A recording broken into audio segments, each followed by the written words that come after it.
নারায়ণগঞ্জের সোনারগাঁয়ে নিখোঁজের ৫ দিন পর ব্রহ্মপুত্র নদ থেকে হাত-পা বাঁধা অবস্থায় মোবারক হোসেন নামে এক যুবলীগ নেতার মরদেহ উদ্ধার করেছে পুলিশ।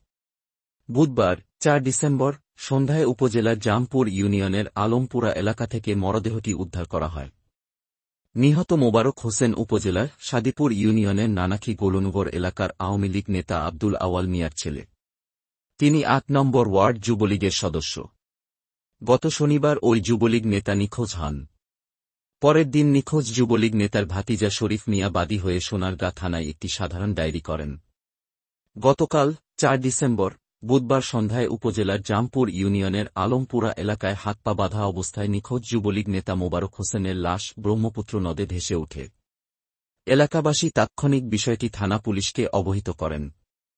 লাশ ভেসে ওঠার খবর পেয়ে মোবারক হোসেনের পরিবারের সদস্যরা ঘটনাস্থলে উপস্থিত হয়ে লাশটি শনাক্ত করেন। পরে ময়নাতদন্তের জন্য মোবারকের মরদেহ পুলিশ সদরের জেনারেল ভিক্টোরিয়া হাসপাতাল মর্গে পাঠানো হয়। পুলিশ বলছে, ময়নাতদন্তের রিপোর্ট পাওয়ার পর মৃত্যুর প্রকৃত ঘটনা জানা যাবে। এ ব্যাপারে আইনগত ব্যবস্থা প্রক্রিয়াধীন রয়েছে বলেও জানানো হয়।